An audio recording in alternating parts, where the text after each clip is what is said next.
My name is Connie, and at 63, I've spent 40 years of my life as a dedicated nurse at Boston Memorial Hospital, always putting others first. 5 years ago, my son Michael married Audrey, and our once close relationship began to fade like autumn leaves. I never imagined how painful family dynamics could become until that Tuesday before Thanksgiving, when Audrey's voice cut through the phone line with shocking clarity. "If you want to join Thanksgiving, come wash the dishes."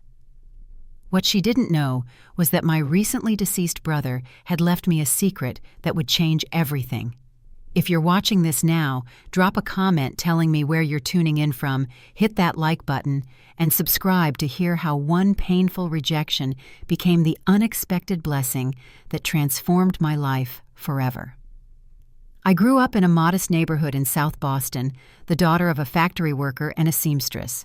From an early age, I was drawn to helping others, patching up neighborhood kids' scraped knees and bandaging my father's work-roughened hands. When I announced my intention to become a nurse, my parents scraped together every penny they could to support my education. Nursing school was grueling but fulfilling. I thrived in the demanding environment, graduating near the top of my class and securing a position at Boston Memorial, one of the city's most prestigious hospitals. The work was exhausting, but meaningful. 12-hour shifts in the intensive care unit, holding patients' hands through their darkest moments, celebrating their victories when they recovered. It was during my 3rd year at Memorial that I met Thomas, a charming radiology technician with kind eyes and a quick wit. Our romance blossomed quickly among the hospital corridors, and within a year we were married in a simple ceremony attended by family and close colleagues. Michael arrived 2 years later, a beautiful baby boy with his father's dimples and my stubborn determination. For 8 years we were a happy family. Thomas and I worked opposite shifts, so one of us was always home with Michael. We saved carefully for family vacations to Cape Cod and dreamed of sending our son to college someday. But life rarely follows our carefully laid plans. When Michael turned 10, Thomas announced he had fallen in love with a doctor at the hospital and wanted a divorce. The betrayal was devastating, but I had a child who needed stability and love. Thomas moved across the country with his new partner, becoming an increasingly distant figure in Michael's life. His child support payments were irregular at best, eventually stopping altogether when Michael was 15. I took on extra shifts and weekend work to ensure my son had everything he needed. Despite the financial struggles, those years alone with Michael were precious. We developed a special bond, staying up late to work on science projects, celebrating small victories together, and comforting each other through disappointments. I attended every soccer game, every parent-teacher conference, every school concert. When he expressed interest in becoming a doctor, I encouraged his dreams while quietly calculating how to make them financially possible. My brother James had left for Europe shortly after college, maintaining only sporadic contact with family. He sent occasional postcards from Switzerland, where he had settled, but rarely came home. Our parents had passed away while he was abroad, creating a distance between us that neither of us quite knew how to bridge. We exchanged Christmas cards and brief calls on birthdays, but little more. Michael's acceptance to medical school was one of the proudest moments of my life. I took on a second part-time job at a nursing home to help with his tuition, often working 70 hours a week. The exhaustion seemed a small price to pay when I saw his dedication to his studies and growing confidence in his chosen path. It was during his 3rd year of medical residency that Michael met Audrey, a pediatric nurse with glossy dark hair and an infectious laugh. She was smart, ambitious, and seemed genuinely fond of him. When he brought her to dinner at my small apartment for the first time, she brought flowers and asked thoughtful questions about my nursing career. "It's amazing what you've accomplished as a single mom," she said warmly. "Michael tells me you worked extra shifts for years to put him through med school. That's real love." Their courtship was a whirlwind, and within 8 months Michael proposed. I was thrilled for them, offering to help with wedding preparations in any way I could. Despite my limited means, I withdrew $5,000 from my retirement savings to contribute to their special day. The wedding was beautiful, held at an upscale venue with 200 guests, most of whom I didn't know. "Mom, we couldn't have done this without you," Michael said during our dance together. "You've always been there for me, and I'll never forget it." Those first few months after the wedding, our relationship remained warm. Sunday dinners at their new apartment became a tradition, with Audrey often asking for my family recipes and advice about hospital politics. But as Michael's career advanced, securing a prestigious position at a private practice, subtle changes began to emerge. The Sunday dinners became monthly, then quarterly. When I called, their responses grew increasingly rushed, with explanations about networking events, dinner parties with colleagues, and professional obligations. Audrey's social media showed glimpses of a lifestyle I barely recognized: charity galas, weekends in the Hamptons, renovations to their new home in Beacon Hill. When my first grandchild, Emma, was born, I took 2 weeks of vacation time to help. I cooked, cleaned, and cared for the baby during nights so the new parents could rest. Audrey seemed genuinely appreciative, but as her maternity leave ended and they hired a full-time nanny, my visits were increasingly scheduled around their convenience. "We have a system now, Mom," Michael explained when I offered to babysit regularly. "The nanny has her schedule, and we don't want to disrupt Emma's routine." By the time their second child, Jacob, arrived 2 years later, my role had been reduced to occasional visits supervised by either Michael or Audrey. The easy closeness I had once shared with my son was replaced by polite conversation that felt more like small talk between acquaintances than family. Last Thanksgiving had been particularly difficult. I arrived at their home with homemade cranberry sauce and pumpkin pies, only to discover they had invited several doctor colleagues and their wives. The formal table in the dining room was set for the adults, while a small kids' table had been placed in the adjacent room.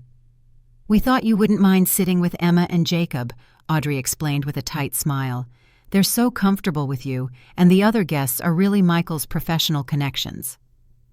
I spent the meal cutting turkey into tiny pieces for my grandchildren while catching snippets of conversation from the other room, discussions about vacation homes, private schools, and hospital politics.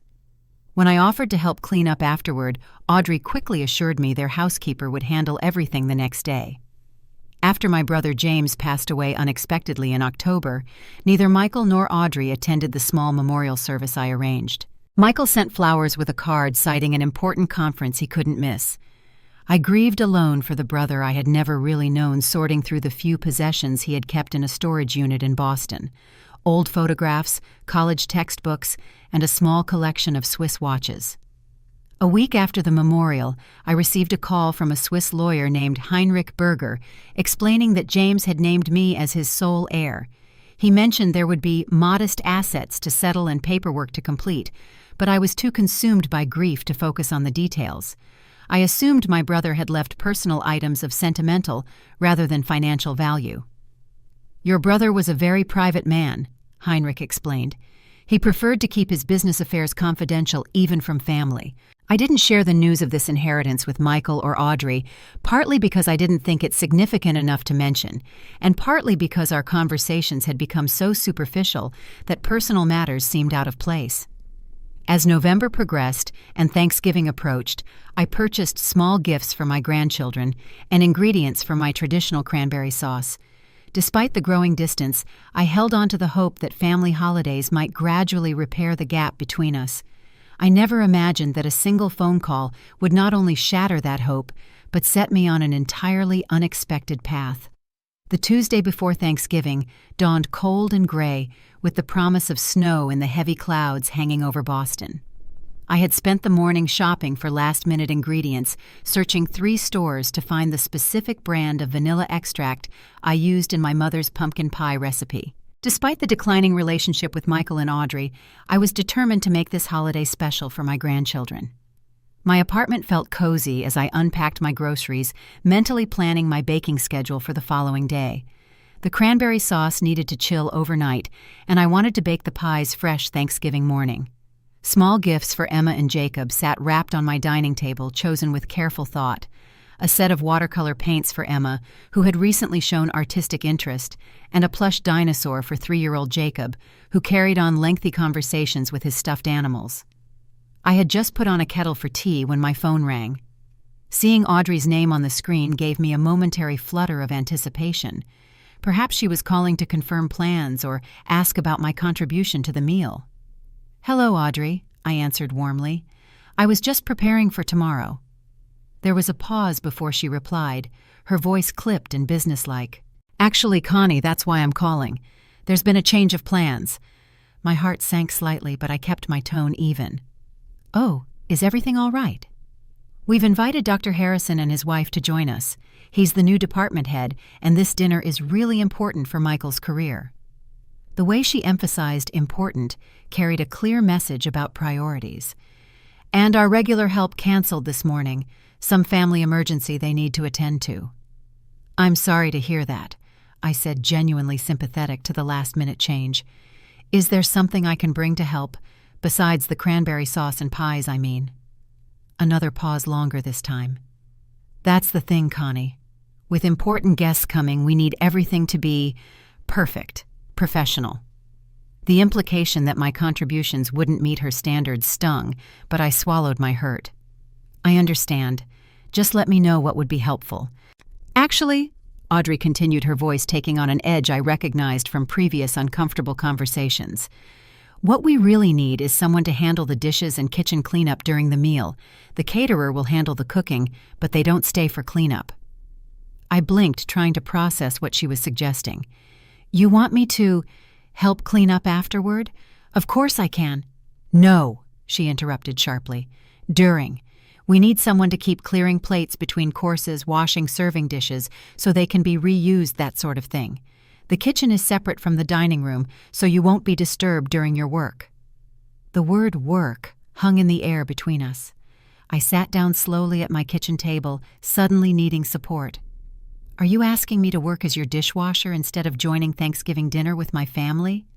I asked quietly, wanting to be absolutely clear. Audrey's voice turned cold, any pretense of warmth vanishing. If you want to join Thanksgiving, come wash the dishes. The words came out almost as a shout, her frustration evident. Otherwise, we'll just see you another time when it's more convenient for everyone. Time seemed to stop as her words registered fully. In my 40 years of nursing, I had been yelled at by doctors, patients, and administrators. I had been undervalued, overworked, and taken for granted. But never, not once, had I been made to feel so utterly insignificant by my own family. In that crystallizing moment, decades of putting others first, of sacrificing my time, my health, my financial security for my son, flashed before my eyes. And alongside it came the sudden liberating clarity that I did not have to accept this treatment from anyone, not even my son's wife. Enjoy, I said simply, my voice steadier than I felt. What does that mean? Audrey demanded, clearly thrown by my unexpected response. It means enjoy your Thanksgiving, Audrey. Goodbye. I ended the call as she was still speaking, her voice cutting off mid-protest. For several minutes I sat motionless at my table, hands trembling slightly as the full weight of what had just happened settled over me. My phone immediately began buzzing with text messages, but I couldn't bring myself to look at them. Instead, I made myself the cup of tea I had been preparing and moved to my small living room window, watching as the first snowflakes began to fall on the street below. The hurt was profound, but beneath it, I felt something unexpected stirring, a sense of dignity long suppressed in my efforts to remain connected to my son and grandchildren at any cost. As the snow fell more heavily outside my window, my phone rang again. This time it wasn't Michael or Audrey, but a number with an international country code I didn't recognize. Still somewhat dazed from the previous conversation, I answered automatically.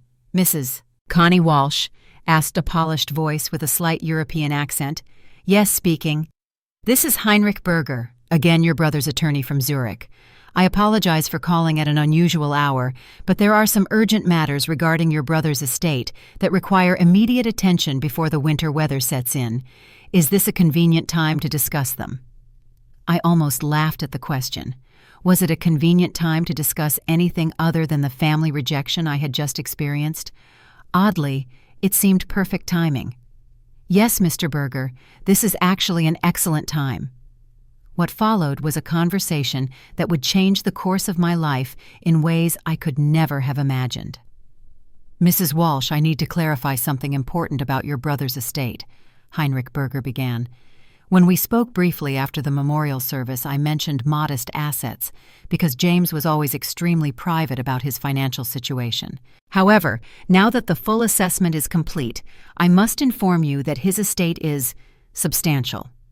I shifted in my chair, suddenly paying closer attention. Substantial in what way? Your brother was a very successful watchmaker and designer.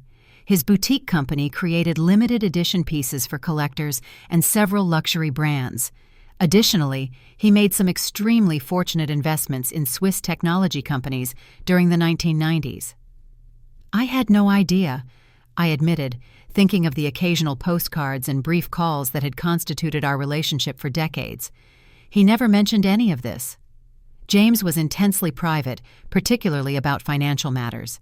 According to his personal journals, which you'll find at the property, he believed money often complicated family relationships. I thought of Michael and Audrey, of how their increasing wealth had coincided with our growing distance, and felt a pang of sad understanding from my brother's perspective. The most pressing matter, Heinrich continued, concerns the property. Your brother owned a villa in Lauterbrunnen Valley that requires immediate attention before the heavy winter weather arrives. The caretakers need instructions about winterizing certain areas, and there are security systems that should be updated if the property will remain vacant. A villa, I thought he lived in an apartment in Zurich. He maintained a small apartment in the city for business purposes, but his primary residence was the chalet in Lauterbrunnen. It's quite a remarkable property. As Heinrich described a 3-bedroom chalet with mountain views gardens and a separate guest house, my mind whirled with this new information about the brother I had barely known.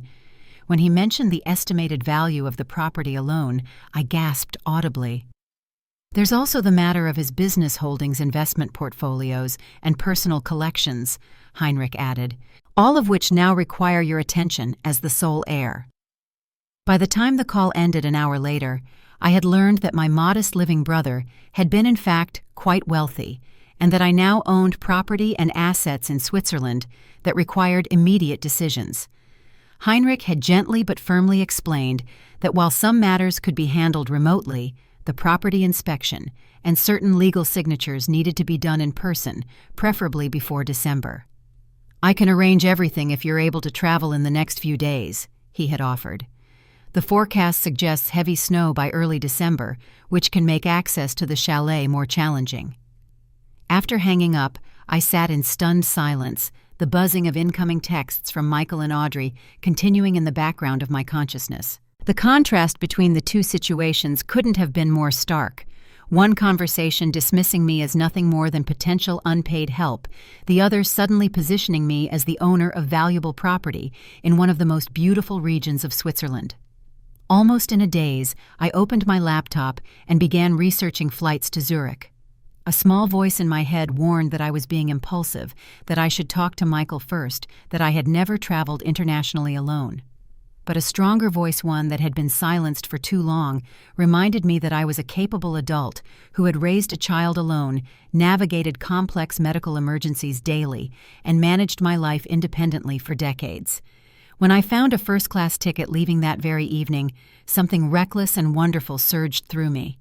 I entered my credit card information without hesitation, a strange calm settling over me as the confirmation appeared on screen. I would need to move quickly to make the flight, but for the first time in years, I felt a sense of purpose that had nothing to do with meeting someone else's expectations. I finally glanced at my phone to find 12 text messages from Audrey, each more demanding than the last, culminating in, "Your behavior is incredibly childish. Michael is very disappointed in you." There were also 3 messages from Michael himself. "Mom, what's going on? Audrey said you hung up on her. You're overreacting to a simple request for help. Call Audrey back and apologize." "Fine. If you want to ruin Thanksgiving with this behavior, that's your choice. We expected better from you." Not one message asked if I was okay or acknowledged that perhaps being relegated to kitchen staff might have been hurtful. The realization was both painful and freeing. They truly did not see how their treatment affected me. I sent a single brief text to Michael. "I'm taking some time for myself. We'll be in touch later." Then I silenced my phone, packed a suitcase with shaking hands, and called my neighbor Martha to ask if she would water my plants and collect my mail for a few weeks. "A few weeks," Martha repeated, surprised. "Where are you going, Connie?" "Switzerland." I answered the word itself, feeling foreign on my tongue. "I inherited some property from my brother that needs attention." "Switzerland. How exotic," Martha exclaimed. "Of course I'll watch your apartment. You deserve some adventure after all those years of hard work." Her easy acceptance bolstered my confidence. Before I could second-guess myself, I called a taxi, locked my apartment, and headed to Logan International Airport with a one-way ticket to a country I had never visited. The first-class lounge was an unexpected luxury. Quiet corners with comfortable chairs, complimentary food and drinks, attentive staff who addressed me as Ms. Walsh with genuine respect. As I sipped a glass of champagne while waiting to board, I felt a curious sensation building inside me. Not just anxiety about the unknown journey ahead, but something that felt surprisingly like freedom. The overnight flight passed in a blur of unprecedented comforts. A seat that reclined fully into a bed, multiple course meals served on real China flight attendants who seemed genuinely concerned with my comfort. I dozed fitfully, still processing the dramatic shift my life had taken in less than 12 hours. Dawn was breaking over the Swiss Alps as our plane began its descent into Zurich. Peering out the window at the snow-capped mountains emerging from misty valleys, I felt tears spring to my eyes. My brother had looked at this view countless times. Now I was seeing it through his eyes, connected to him in a way we had never managed during his life. Heinrich Berger was waiting at arrivals, a tall man with silver hair and kind eyes behind wire-rimmed glasses. He greeted me with formal courtesy, taking my suitcase and guiding me to a waiting luxury car. "You must be exhausted from your journey," he said as we pulled away from the airport. "We have a 3-hour drive to Lauterbrunnen. Perhaps you'd like to rest." But sleep was impossible as we wound through increasingly spectacular scenery. Crystal-clear lakes reflecting mountain peaks, charming villages with flower-boxed chalets, meadows dusted with early snow. I pressed my face to the window like a child drinking in sights so beautiful they seemed almost unreal. "Your brother loved this drive," Heinrich commented, noticing my wonder. He said the journey from Zurich to Lauterbrunnen was his transition from work to sanctuary. As we turned into the Lauterbrunnen Valley, the scenery became even more breathtaking. A narrow valley flanked by sheer cliff faces, with waterfalls cascading down small farms dotting the valley floor and snow-covered peaks towering above. "Almost there," Heinrich said as we wound up a private road lined with evergreens, "just around this bend." When the car rounded the final curve, I gasped audibly.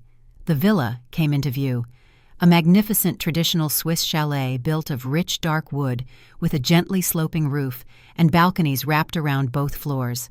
Surrounded by carefully maintained gardens backed by forest, with mountains rising behind it, looked like something from a fairy tale. "This was my brother's home," I whispered, unable to reconcile this grand property with the distant man who sent occasional postcards. "For the past 25 years, Heinrich confirmed. He called it his true home. I believe you'll understand why when you see the interior." As we pulled into the circular drive, the front door opened and an older couple emerged. The caretakers Hans and Margot Gruber, who had maintained the property for 2 decades. They greeted me with warm smiles and condolences for my loss, already treating me with the respect of the lady of the house. Stepping inside, I entered a world that revealed more about my brother than all our brief communications combined. Soaring ceilings with exposed wooden beams, floor-to-ceiling windows framing mountain views, walls lined with books in multiple languages, glass cases displaying intricate watch prototypes, photography of alpine landscapes that Hans later told me James had taken himself. But what brought tears to my eyes was the framed photo on the massive stone fireplace mantel, a faded picture of our family from 30 years earlier, before James had left for Europe. My parents, James and me, standing in front of our modest Boston home, all smiling in the summer sunshine. He had carried this single connection to his past all these years. Next to this family photo stood another, James with an attractive man about his age, both laughing arms around each other's shoulders against a mountain backdrop. "Stefan," Hans explained gently. "Your brother's partner for 15 years. He passed away 5 years ago from cancer." Another piece of my brother's life I had known nothing about. How little we had shared, how much I had missed. As Hans and Margot showed me through the house, the gourmet kitchen, the library, the master suite with its private balcony, the studio where James had designed his watches, exhaustion and emotional overload finally caught up with me. Noticing my fatigue, Margot gently suggested I rest while she prepared a meal. In the guest room where they had placed my suitcase, I found an envelope on the pillow with my name written in unfamiliar handwriting. Inside was a letter from my brother dated just months before his death. "Dear Connie," it began. "If you're reading this, I'm gone and you've discovered my secret life. I regret the distance between us, much of it my own doing. After leaving home, I found it easier to create a completely separate life than to explain choices our family might not have understood. As years passed, the divide grew too wide to bridge with simple explanations. The truth is both complicated and simple. I found success doing what I loved. I found love with someone wonderful, and I found peace in this beautiful valley. My greatest regret is not sharing these joys with you, my only sister who sacrificed so much for others. This home brought me happiness for many years. My hope is that it might offer you something you've rarely allowed yourself, freedom to discover what brings you joy without obligation to anyone else's expectations. Stay a week or the rest of your life. The choice, perhaps for the first time, is entirely yours. With love and regret, James." I fell asleep with the letter clutched in my hand, tears on my cheeks as snow began falling gently outside the windows of my brother's home, now mine, on Thanksgiving Day, an ocean away from the family that had no place for me at their table. I awoke to a world transformed by overnight snow, the valley glittering white beneath morning sunlight, mountains rising majestically against a perfect blue sky. For several minutes, I lay still, disoriented by the unfamiliar surroundings and the events that had brought me here. The previous day felt like a dream. The crushing phone call from Audrey, the impulsive flight, the revelation of my brother's secret life and unexpected inheritance. The aroma of coffee and fresh bread drew me downstairs, where I found Margot arranging breakfast on the terrace despite the cold.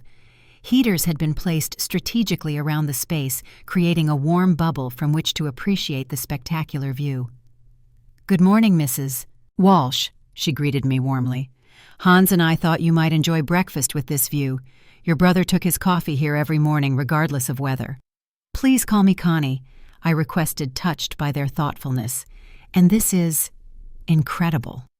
As I sipped rich coffee and sampled delicious homemade bread with local jams, Margot discreetly shared more about my brother's life. James had purchased the property as a near ruin 25 years earlier, lovingly restoring it with local craftsmen.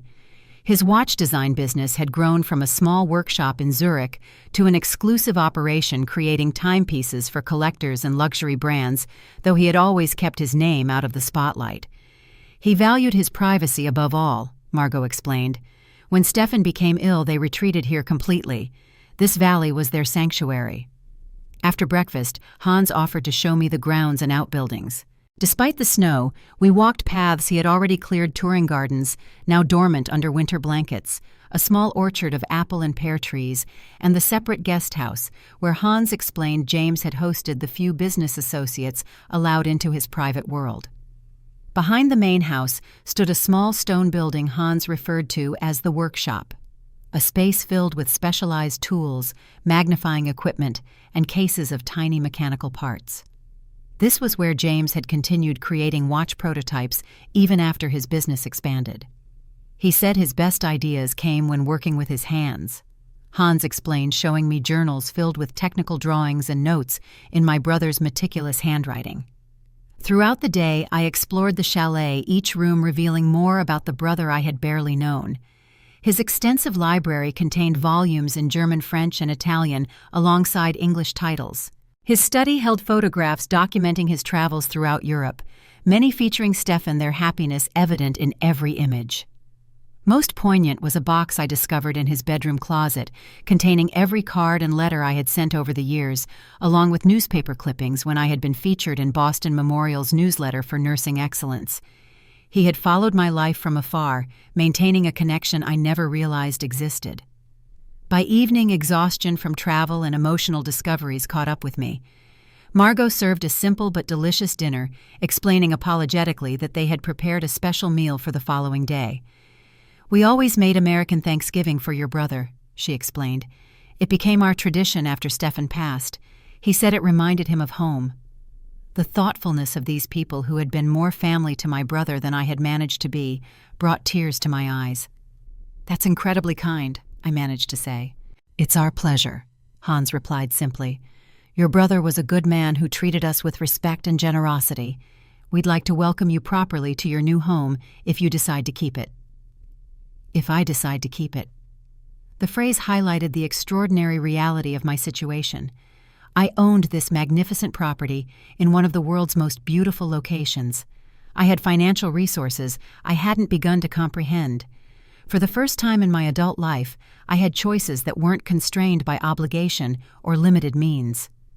After dinner, I finally turned on my phone, bracing myself for the barrage of notifications. 27 missed calls and 42 text messages awaited me, most from Michael and Audrey. Their tone had evolved from irritation to concern to anger, culminating in demands to know where I had gone. My cryptic message about taking some time had apparently triggered more alarm than I anticipated. The only message I responded to was from my closest friend and former nursing colleague Susan, who had texted, "Michael called looking for you, said you're not answering. Everything okay?" I wrote back, "I'm fine, in Switzerland. Inherited property from James that needed attention. We'll explain later." Her immediate response, "Switzerland. Go, you take all the time you need. Your son could use a reminder that you have a life too." I smiled at her supportive reaction, then sent a brief email to my supervisor at the hospital, extending my bereavement leave by 2 weeks, to handle international estate matters. The ease with which I made this decision, prioritizing my needs without guilt or excessive explanation, felt unfamiliar but surprisingly right. Before sleep claimed me again, I stood on the bedroom balcony, watching moonlight illuminate snow-covered peaks.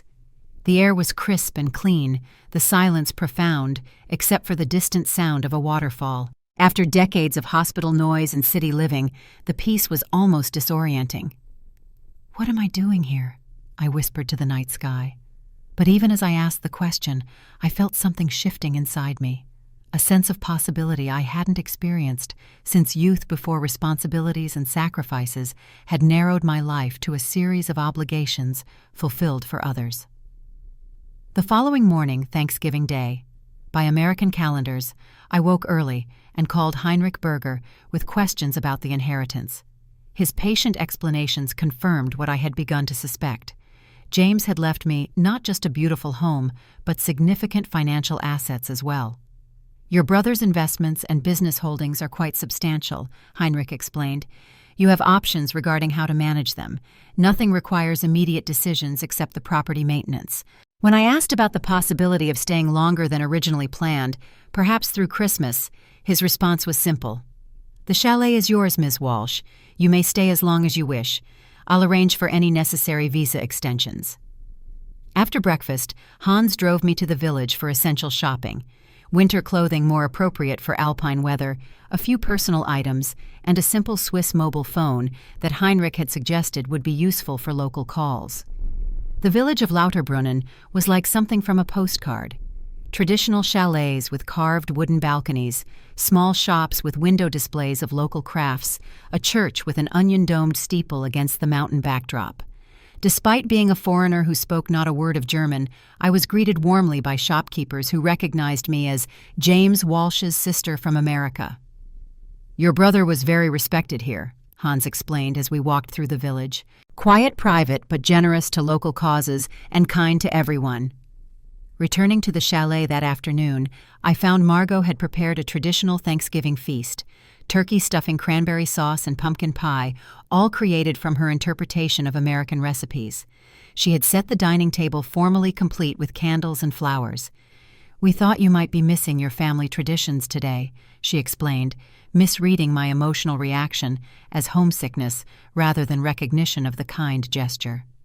As we shared the meal together, myself, Heinrich, who had returned for the occasion, Hans and Margot, I realized I felt more welcomed and valued at this table with virtual strangers than I had at my son's home the previous year. The irony wasn't lost on me. During dinner, Heinrich gently raised practical matters that needed attention. Your brother left instructions about certain personal items he wished distributed to friends. There are also decisions about his business holdings, whether to maintain ownership or sell. I know nothing about watchmaking or running a business, I admitted. The company has excellent management in place, he assured me.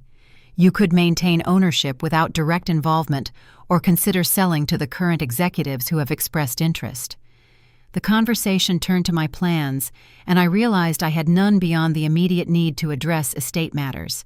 For so long, my life had been structured around work schedules and limited by financial constraints. The sudden removal of both left me unmoored, but also exhilaratingly free. I think I'd like to stay through Christmas, I said finally. Get to know this place that meant so much to James, learn more about the life he built here. Heinrich nodded approvingly. I believe your brother would be pleased. He often expressed regret that he never invited family to visit. After dinner, I retreated to James's study, feeling closer to my brother among his books and photographs than I had in life. I noticed his expensive camera equipment on a shelf, a professional-grade Nikon with multiple lenses alongside photography books with his notes in the margins. On impulse, I picked up the camera, surprised by its weight and complexity. Following written instructions in a notebook labeled Camera Settings, I managed to turn it on and navigate basic functions. That night I took my first photograph, the moonlit mountains framed by the study window, a simple composition that captured the profound beauty of my temporary home. For the first time since receiving Audrey's devastating phone call, I thought about my son and grandchildren celebrating Thanksgiving without me. Had they noticed my absence? Had they told their guests I was ill, as Audrey had threatened in one text? Or had they simply carried on relieved, not to accommodate an inconvenient mother who didn't fit their carefully curated image? The pain was still there, but somehow muted by distance, and the growing sense that perhaps at 63, it was finally time to prioritize my own happiness over endless, unappreciated sacrifices. As November gave way to December, I settled into an unexpected rhythm in my Swiss sanctuary. Each morning began with coffee on the heated terrace, bundled against the cold, but savoring the spectacular changing light on the mountains. Hans patiently taught me the basics of property maintenance, while Margot introduced me to simple German phrases to use in the village. I explored my brother's extensive library, discovering novels I had never had time to read during my working years. I spent hours examining his watch designs, marveling at the precision and creativity evident in each detailed drawing. Most significantly, I began experimenting with his camera equipment tentatively at first, then with growing confidence as I learned to capture the extraordinary beauty surrounding me. Gradually, I contacted necessary people back home. I emailed my supervisor requesting an extended leave of absence, vaguely citing family matters abroad requiring my attention. I called my neighbor Martha with profuse thanks for watching my apartment, explaining I would stay in Switzerland through the holidays. I had longer conversations with Susan, sharing the incredible twist my life had taken. "It sounds like your brother gave you an amazing gift," she observed during one call. "Not just property, but permission to put yourself first for once." "I feel guilty sometimes," I admitted, abandoning my responsibilities so impulsively. "What responsibilities?" Susan challenged gently. "Your son made it clear he doesn't need or particularly want your involvement. You've worked incredibly hard your entire life. Maybe it's time to live a little for yourself." The only communications I couldn't bring myself to initiate were with Michael and Audrey. I had sent a brief text after arriving, "I am safe and taking some personal time abroad. We'll be in touch when ready." Despite multiple calls and increasingly demanding messages from them, I maintained this boundary, needing space to process my feelings without their influence. 2 weeks into my stay, Margot's daughter Elsa visited with her children. In her 30s, with a warm smile and excellent English, she quickly became a friendly presence, often joining me for afternoon tea. "You should share these photographs," she said one day, looking through images I had captured of the valley after fresh snowfall. "They're really quite good for a beginner. When I demurred, explaining I had never been one for sharing personal matters publicly, Elsa laughed. Not everything needs to be private. Some experiences are meant to be shared. At her encouragement, and with her technical help, I reluctantly created social media accounts, something I had avoided during my working years out of concern for patient privacy. Elsa helped me set up profiles using my maiden name rather than Walsh, providing a small measure of privacy. Start with something simple, she suggested, just one photo and a short caption. After considerable deliberation, I selected an image of the chalet at sunset, snow-covered and glowing golden in the fading light. For the caption, I wrote simply, "Grateful for unexpected blessings this holiday season." I had no expectations that anyone would notice or care about my post. The next morning, I was surprised to find notifications on my phone. Several of my former nursing colleagues had somehow discovered my account and commented with surprise and delight. My neighbor Martha had shared my post, adding, "My amazing friend Connie is living her best life in Switzerland." Susan had commented, "About time you did something wonderful for yourself." Encouraged by the positive response, I began posting more regularly. Mountain vistas, village scenes, close-ups of frost patterns on windows. I never explicitly stated that the chalet was mine, or explained how I had come to be in Switzerland, maintaining some privacy while sharing the beauty I was discovering. As Christmas approached, the village transformed with lights and decorations. Markets appeared selling handcrafted ornaments and traditional treats. Elsa invited me to join her family for a local festival celebrating St. Nicholas Day, where children received small gifts and everyone enjoyed mulled wine and gingerbread in the town square. "You're becoming quite the local," she teased, as villagers greeted me by name. "James would be pleased to see you embracing Lauterbrunnen." I had been in Switzerland nearly a month when I posted a photo that would change everything. It was Christmas Eve, and Hans had built a magnificent fire in the great stone fireplace. Margot had decorated a towering spruce tree with traditional ornaments, many hand-carved by local artisans. The entire chalet glowed with warmth and festive beauty. The photograph captured me sitting in a comfortable chair by the fire, a book open in my lap, the soaring windows behind me framing snow-covered mountains and a star-filled sky. Elsa had taken it candidly, capturing a moment of perfect contentment I hadn't posed for or expected. "May I post this?" she asked, showing me the image. "It's beautiful, the way you look so at peace here." I hesitated, knowing this would be the first image showing me in my new surroundings, but nodded agreement. She added a simple caption, "Finding peace in unexpected places this Christmas Eve. #Swiss Christmas #New beginnings." Within hours, the post had attracted attention beyond my small circle of connections. Former colleagues shared it, commenting on how wonderful I looked and how much I deserved this beautiful vacation. Someone tagged Michael's wife, writing, "Isn't this your mother-in-law? What an amazing trip." The first text from Michael came minutes later. "Mom, what is this? Where exactly are you?" I didn't respond immediately. Enjoying a Christmas Eve dinner, Margot had prepared for a small gathering of local friends who had been close to James.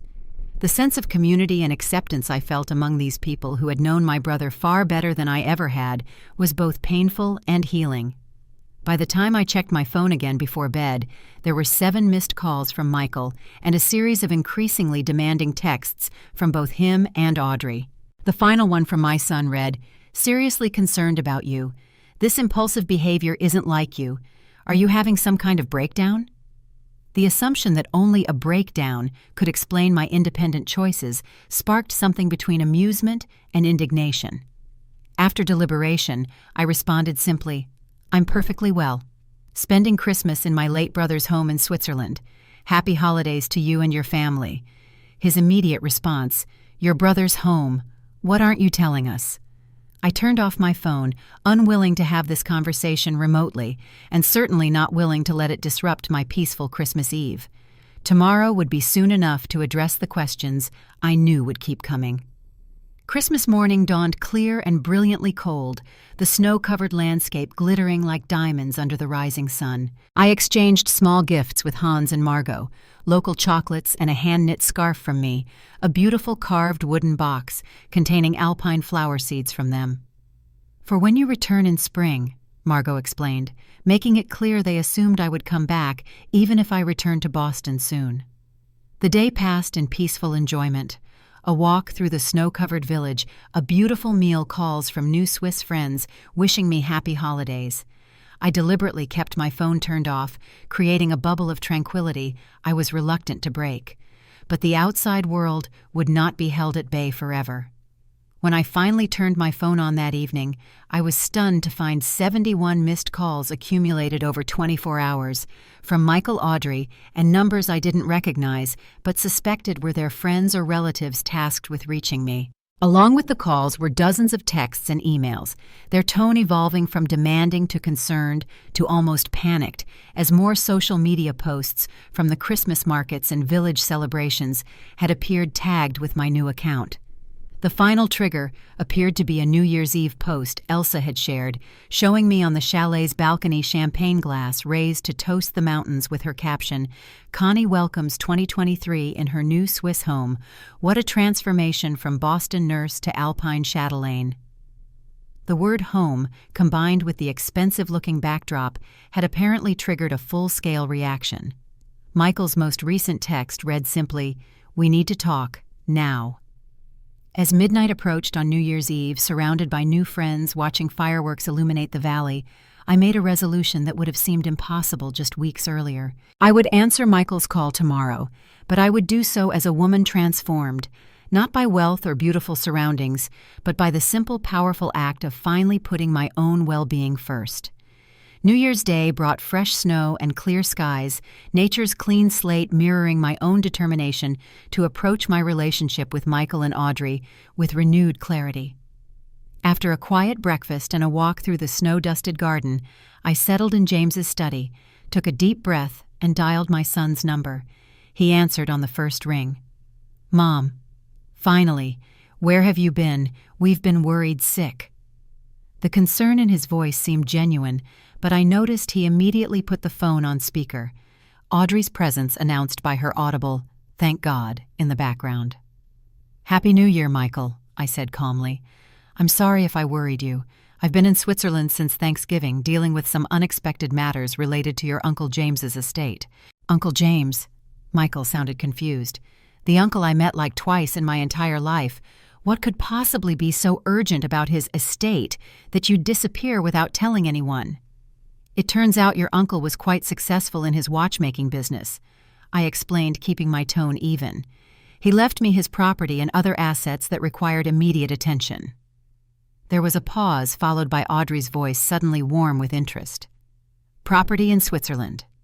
That explains the photos. Is it that beautiful chalet in your posts?" "Yes, it's a chalet in Lauterbrunnen Valley," I confirmed, noting how quickly her tone had shifted from the cold dismissal of Thanksgiving to eager engagement now that property was mentioned. "How big is it?" Michael asked, his voice taking on the calculated tone I recognized from discussions of his career advancements. "3 bedrooms in the main house plus a guest cottage," I replied, deliberately vague about the true scale and value. "It's quite lovely. And he left it all to you." The surprise in his voice carried a hint of something else. Perhaps the first recognition that his mother might suddenly have resources he hadn't anticipated. "Yes, along with his business holdings and investments." I kept my voice matter-of-fact, though the words still felt surreal even to me. Another silence followed this one longer. I could almost hear the calculations happening on their end. "Well, this is unexpected," Michael finally said. "You should have told us immediately. We would have helped you navigate all this." "Heinrich Berger James's attorney has been extremely helpful," I replied, "and I've been getting to know the property and community here." "How long are you planning to stay?" Audrey interjected, her voice now honey-sweet. "You must be missing home by now." I considered my answer carefully. "Actually, I'm thinking about extending my stay. It's beautiful here, and I'm enjoying learning about James's life." "Extending. But what about your job, your apartment?" Michael sounded genuinely perplexed, as though he couldn't imagine me making such independent decisions. "I've taken extended leave," I explained. "As for my apartment, I'm considering options." "Options?" Audrey echoed. "Like what?" The obvious interest in their voices was impossible to miss. Where was this concern when I was invited to wash dishes instead of joining Thanksgiving dinner? Where was this attentiveness during the past 5 years of growing exclusion from their lives? I might maintain it for visits to Boston, or I might give it up entirely. I haven't decided. Give it up. Michael's voice rose. You mean, move to Switzerland? Mom, that's crazy. You don't speak the language. You don't know anyone there. You need to come home where we can help you make sensible decisions about Uncle James's property. The word sensible hung in the air between us, loaded with presumption. In their world, sensible clearly meant selling the chalet and returning to my proper place in their periphery, perhaps with enough money to make me useful, but not independent. I'm making new friends here, I said simply, and I'm taking German lessons. This is ridiculous, Michael muttered, not quite under his breath. Mom, we need to talk about this in person. We should fly out there and help you sort through everything. The offer would have seemed thoughtful if not for the transparent self-interest behind it. I remembered Heinrich's warning during one of our early discussions. Your brother was concerned that family might see his assets rather than his memory as the priority. It's why he kept his success so private. That's not necessary right now, I replied carefully. I have excellent professional help here, but perhaps a visit later in the spring would be nice once I'm more settled. More settled, Audrey repeated incredulously. Connie, you can't seriously be considering staying there long term. What about the grandchildren? They miss you. The invocation of Emma and Jacob, children I had barely been allowed to know, was the final confirmation of their motives. In the weeks before Thanksgiving, neither Michael nor Audrey had mentioned bringing the children to see me or facilitating any meaningful connection between us.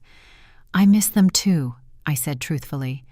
But given our limited contact over the past few years, I doubt my absence has been particularly disruptive to their lives. The blunt assessment was met with uncomfortable silence. That's unfair, Michael finally protested. We've been extremely busy with work and the children's activities. You know how demanding my practice is. I understand busy lives, I agreed. I raised you alone while working full-time nursing shifts, if you recall. The implicit comparison hung between us. Michael cleared his throat awkwardly. Look, Mom, whatever happened at Thanksgiving was obviously a misunderstanding. Audrey was stressed about hosting important colleagues and things came out wrong. There's no need to make such dramatic life changes over one miscommunication. I thought about how to respond to this reframing of what had been a clear and hurtful dismissal. It wasn't just Thanksgiving, Michael. It was the culmination of years of feeling increasingly unwelcome in your lives. Being asked to work as kitchen help instead of joining the family meal was simply the moment that helped me recognize my own worth. You're completely exaggerating what happened, Audrey interjected defensively. I just asked for help during a stressful event. You said, and I quote, "If you want to join Thanksgiving, come wash the dishes." Those were your exact words, Audrey. My voice remained calm but firm. Let's not pretend it was something other than what it was. Another uncomfortable silence followed. Fine, Michael said eventually, his tone conciliatory. Maybe things haven't been ideal lately. We can work on that. But making impulsive decisions about moving to another country isn't the answer. We should talk about this when you come home. That's just it, Michael. I'm not sure where home is anymore. The truth of this statement surprised even me as I spoke it. Right now, I'm taking time to consider my options without pressure or obligations. But your apartment, your things, he began, are just things, I finished for him. What matters is where I feel valued and at peace. The conversation continued in circles for another 20 minutes, their increasing attempts to secure promises about my return date, discussions of the inheritance, and subtle suggestions about visiting to help me make decisions. I maintained my boundaries with a firmness that felt unfamiliar, but right. I'll be in touch regularly, I concluded finally, and we can discuss a possible visit in the spring when the weather is better. Right now, I'm focusing on learning about James's life and business and considering what comes next for me. After ending the call, I sat in James's study watching snow fall gently outside the windows. Their reaction had confirmed what I had begun to suspect during my weeks of peaceful reflection in Switzerland, that my relationship with my son and his wife had become fundamentally imbalanced, with my needs and feelings consistently secondary to their expectations. More troubling was the realization that I had enabled this dynamic for years, prioritizing any connection with Michael over my own dignity, accepting scraps of his attention while continuing to give unconditionally. The inheritance hadn't created this problem. It had simply illuminated what was already there. The next day, I consulted with Heinrich about protecting my newfound assets. His advice was practical and reassuring. "Your brother structured his estate thoughtfully. There are no legal claims anyone could make against your inheritance. The decisions about how to manage or distribute these assets are entirely yours." With his guidance, I began making concrete plans, establishing a Swiss bank account, learning about the tax implications of international property ownership, and exploring options for maintaining dual residency. I also contacted a financial advisor Heinrich recommended to discuss potential investments and long-term security. "Your brother was concerned about privacy and control," Heinrich mentioned during one of our meetings. "He established certain trusts and foundation structures that you might find useful, particularly if you wish to support specific causes, while maintaining oversight of how funds are used." The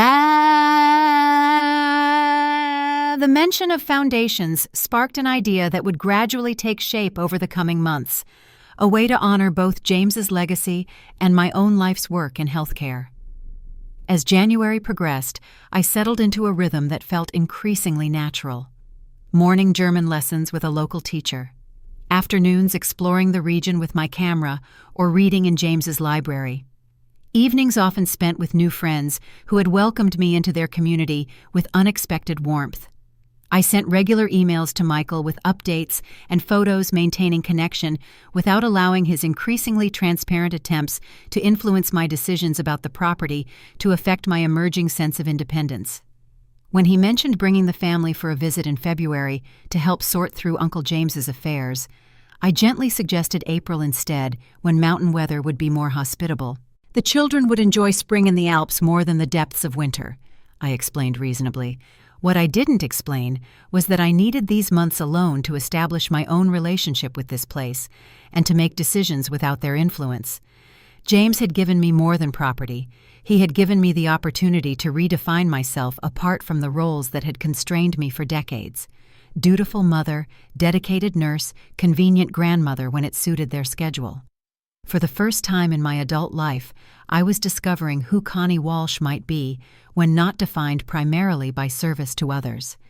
The answer was emerging day by day.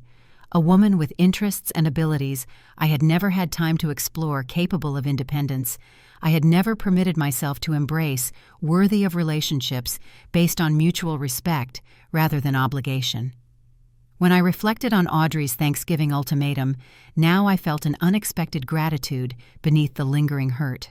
Her cruelty had inadvertently pushed me toward a freedom I might never have found otherwise. Enjoy. I had said that day, never imagining how fully I would come to embody that simple word myself.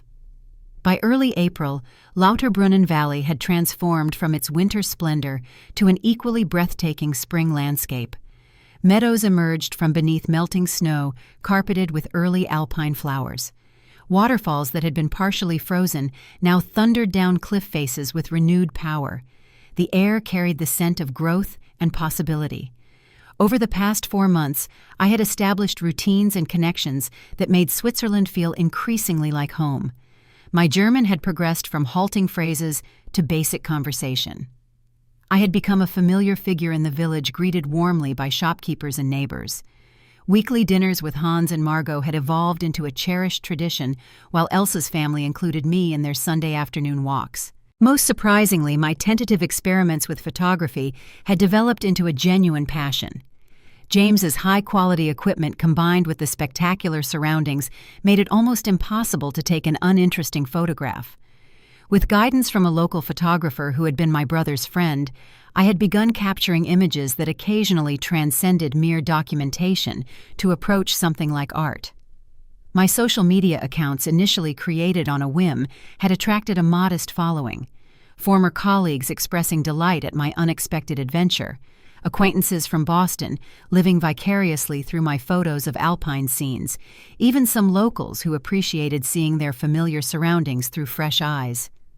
I never explicitly discussed the inheritance or property ownership, preferring to maintain some privacy about financial matters, but I no longer hid the fact that I was considering making Switzerland my permanent home. The extended time alone had also allowed me to process my complex feelings about Michael and Audrey.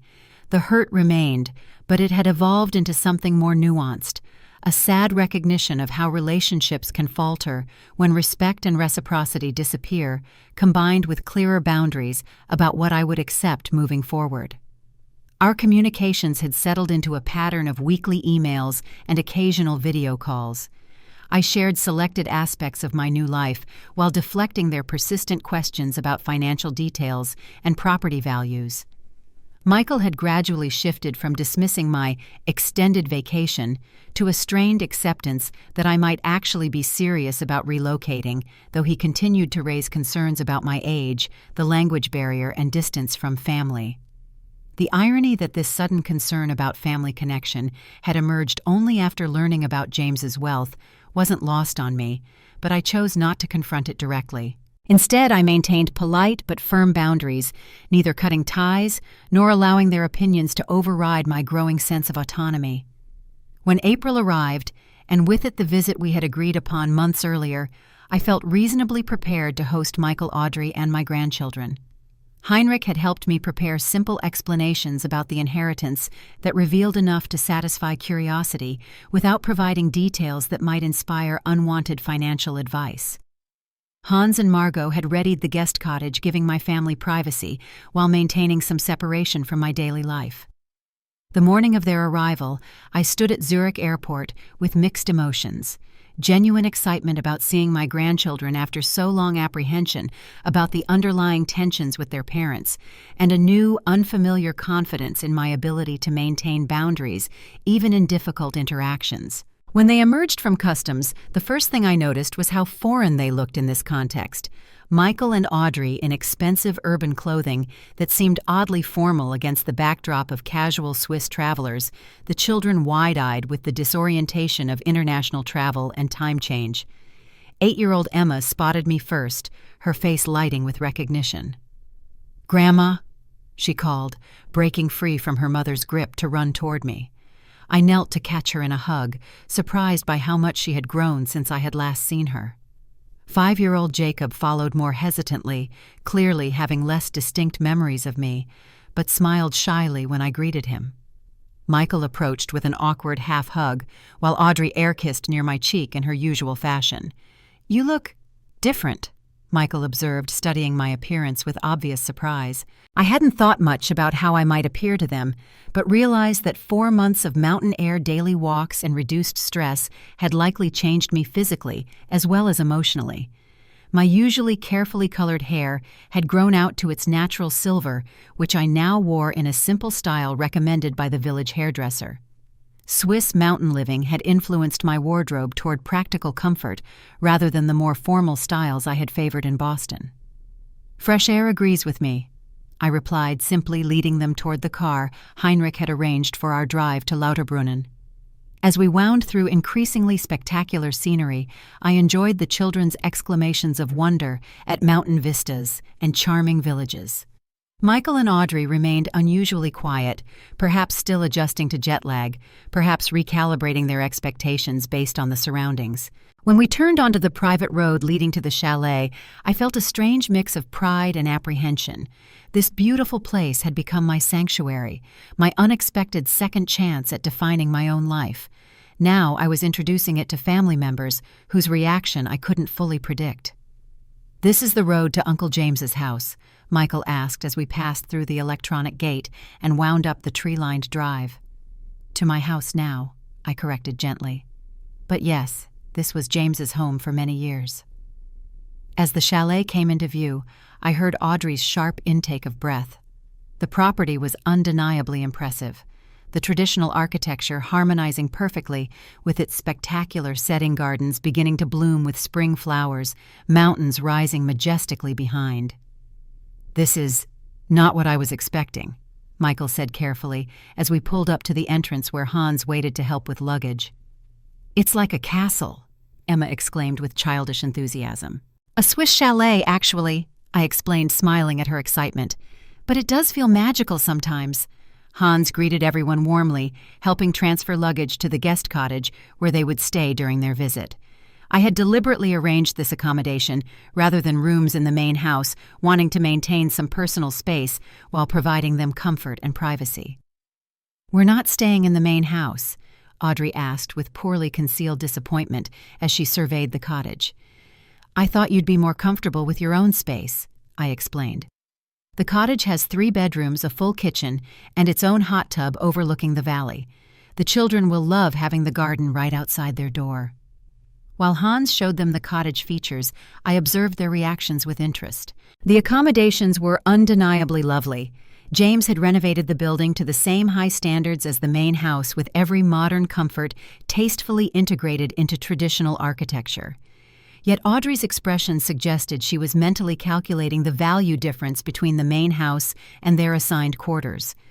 After they had settled in and rested from their journey, I invited them to dinner in the main house. Margot had prepared a traditional Swiss meal served in the dining room, with its spectacular view of mountains now glowing pink with the setting sun. "So," Michael began as we started our meal, "tell us more about Uncle James's business. Heinrich mentioned something about watchmaking."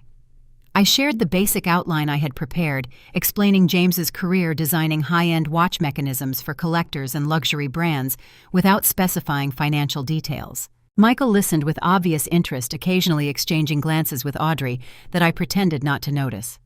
"And he left everything to you?" he asked finally. "The business too?" "Yes," I confirmed simply. "I've been learning about it these past months. It's fascinating work, though highly technical." "But you're not actually running it, are you?" Audrey interjected with a small laugh. "I mean, you don't know anything about watches or business." "The company has excellent management," I replied evenly. "I'm still deciding on long-term arrangements." "Surely selling would be the sensible option," Michael suggested, his casual tone belied by the intensity of his gaze. "You could enjoy the proceeds without the complications of international business ownership." I recognized the beginning of what would likely be ongoing attempts to influence my financial decisions. "Perhaps," I said non-committally, "but there's no rush to decide." The conversation shifted when Emma asked about the photographs displayed on the living room walls, many taken by James, and some more recent ones I had captured.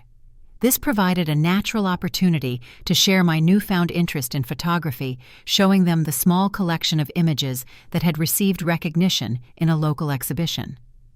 "You took these?" Michael asked, genuine surprise in his voice, as he studied a particularly striking image of an alpine ibex against a mountain backdrop. "I've been learning," I said modestly.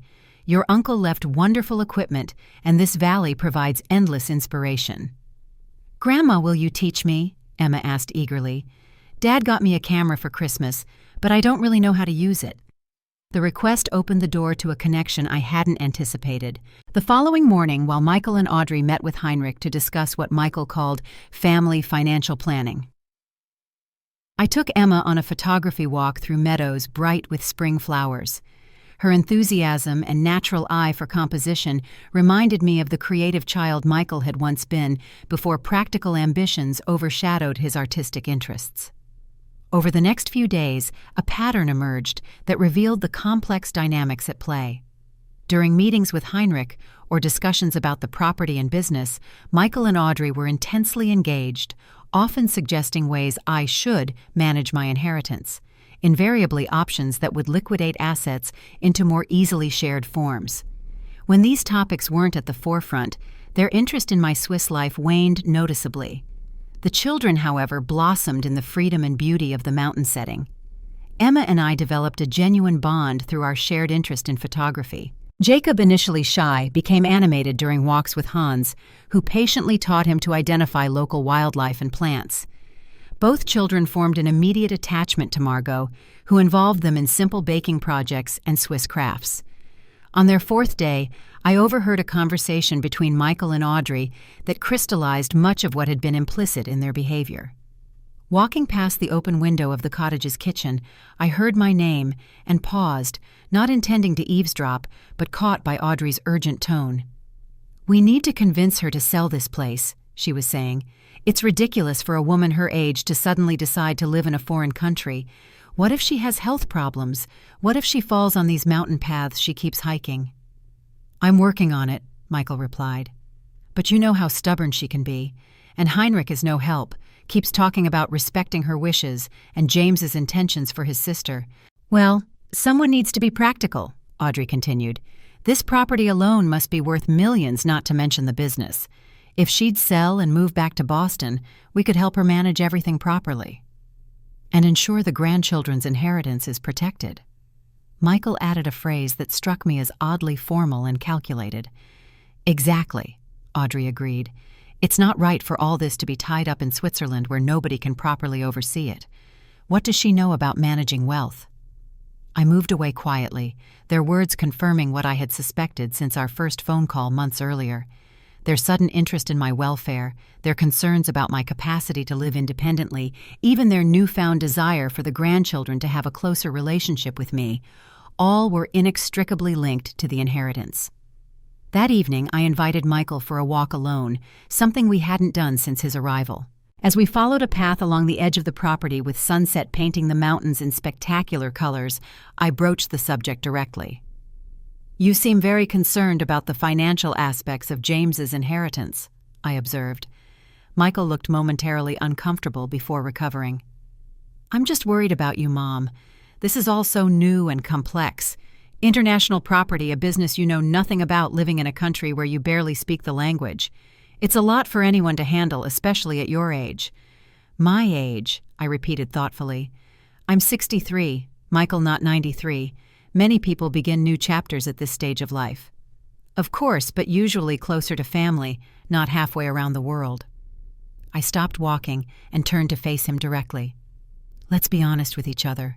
Before James's inheritance, how often did you and Audrey actively include me in your lives? When was the last time you brought the children to visit me in Boston or invited me to your home without conditions attached? His expression shifted between defensiveness and discomfort. We've been extremely busy with work and the children's activities. You know that. I do know about busy lives, I acknowledged. What I'm trying to understand is why my living arrangement suddenly matters so much now when my presence seemed largely inconvenient to you both before. That's not fair, he protested, though, without much conviction. Isn't it? I asked gently. Michael, I heard you and Audrey discussing the need to convince me to sell this property. Not out of concern for my happiness, but to properly manage and protect assets that you see as eventual inheritance. His face flushed with the realization that his private conversation had been overheard. For a moment, I glimpsed something like shame in his expression, quickly replaced by pragmatic calculation. You have to understand our position, he said finally. We have the children's future to consider. Education opportunities, security. Any parent would want to ensure those things are protected. I understand wanting security for your children, I replied. I worked extra nursing shifts for years to put you through medical school, if you recall. But James left this inheritance to me not as a pass-through to you or the grandchildren. It's my life and my decision how to use these resources. He was silent for several steps before responding. So you're planning to spend it all, leave nothing for family. The question revealed so much about his perspective that I had to take a moment before answering. What I'm planning is to live meaningfully for whatever years I have left Michael. That may include creating educational trusts for Emma and Jacob. It may include supporting causes James and I both valued. It will certainly include maintaining my independence and dignity. Mom, he began, but I raised a hand to continue. For years, I accepted increasingly marginal status in your lives because I thought any connection was better than none. When Audrey told me I could join Thanksgiving only if I came to wash dishes, it finally showed me how little my presence as a mother and grandmother was actually valued. His expression suggested he wanted to protest, but couldn't quite find the words to refute what we both knew was true. I'm not angry anymore, I continued more gently. These months in Switzerland have given me perspective, but I am clear about my boundaries going forward. I will always be your mother and love you, but I will not be treated as an inconvenience except when financial considerations make me temporarily valuable. We walked in silence back toward the chalet, the conversation having shifted something fundamental between us. That night I slept more peacefully than I had since their arrival, the relief of honesty outweighing the sadness of acknowledged distance. The remainder of their visit took on a different quality after our conversation. Michael was quieter, less insistent about financial discussions. Audrey maintained her charm offensive, but with noticeably less enthusiasm when it became clear I wasn't being swayed toward selling the property. On their final evening, I hosted a special dinner with several of my new Swiss friends joining us. As we enjoyed local specialties and wine from James's cellar, I announced a decision I had been contemplating for weeks. "I've decided to establish the James Walsh Foundation for Nursing Education," I explained. "It will provide scholarships and support for nursing students facing financial hardship, both in Boston and here in Switzerland." The announcement was met with enthusiastic approval from my Swiss friends who had heard many stories about my nursing career. Michael's reaction was more complex, a mixture of surprise at this concrete plan for a portion of the inheritance and perhaps recognition that I was indeed capable of managing my own affairs. Later that evening, as they prepared to return to the cottage for their final night, Michael lingered behind the others. "The foundation is a good idea," he said, surprising me with what seemed like genuine approval. "Dad would have liked it too." The mention of Thomas, so rarely referenced in our conversations over the years, caught me off guard. "I think he would have," I agreed softly. Michael hesitated, then added, "I've been thinking about what you said, about how we treated you before. All this." He gestured vaguely at our surroundings. "You're right. We took you for granted. I took you for granted." The unexpected acknowledgement brought a lump to my throat. "Thank you for saying that. I can't promise things will change overnight," he continued awkwardly. "But I'd like to try to do better, for the kids to really know their grandmother, not just when it's convenient for us." "I'd like that too," I said simply. It wasn't a dramatic reconciliation, not a perfect resolution to years of imbalanced relationship. But it was perhaps the beginning of something more authentic, a relationship based on truth rather than obligation or expectation. As I watched them drive away the following morning, heading back to Zurich and their flight to Boston, I felt a complex mixture of emotions: sadness for the closeness we had lost, hope for the more honest connection we might build, and profound gratitude for the unexpected journey that had brought me to this point of clarity and self-determination. Standing on the terrace of what was now truly my home, mountains rising majestically before me, I thought about the simple word I had spoken months earlier when faced with Audrey's cruel ultimatum: enjoy. Little had I known then how fully I would come to embody that response, not as a passive surrender, but as